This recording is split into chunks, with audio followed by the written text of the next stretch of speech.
On the back of these ramen packets, there's no microwavable instructions. So it only tells you that you can, as far as making it on the stove, and use 2 cups of water where you need the whole seasoning pack. Ramen noodles. They're a staple of every college student's diet. And while the packaging may not have microwave cooking directions, UC Davis alum Chris Johnson has invented a way to microwave these noodles to stove-like perfection. He calls it the Rapid Ramen Cooker. You may be wondering, why doesn't a regular bowl work as well as Johnson's invention? It's a simple answer. When I was here at Davis, I would always make it in the microwave. And sometimes it's good, and sometimes it's undercooked. And I was like, why is that? What's the variance there?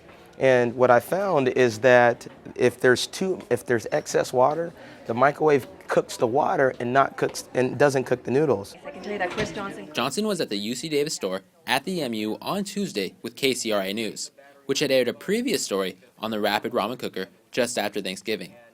The original story went nationwide, and since then, Johnson's invention has taken off. Our online sales skyrocketed. We were selling about 4 units a minute, and we ended up selling over 3,000 units over a three-week period. And we have shipped to every single state in the country, and it's just gone out of control.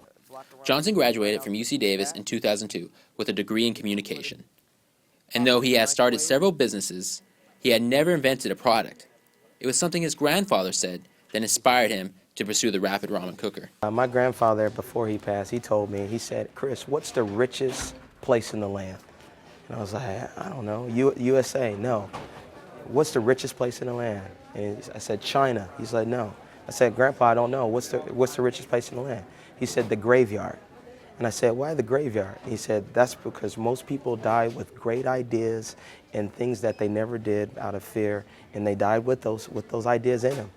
And from hearing that story, I never ever wanted to make sure I live life on purpose every single day, and that any idea that I come up with, that I was going to execute it. And so that's kind of how I live my life, and it's amazing how fast Rapid Ramen has blown up, and it's becoming a college staple that fast.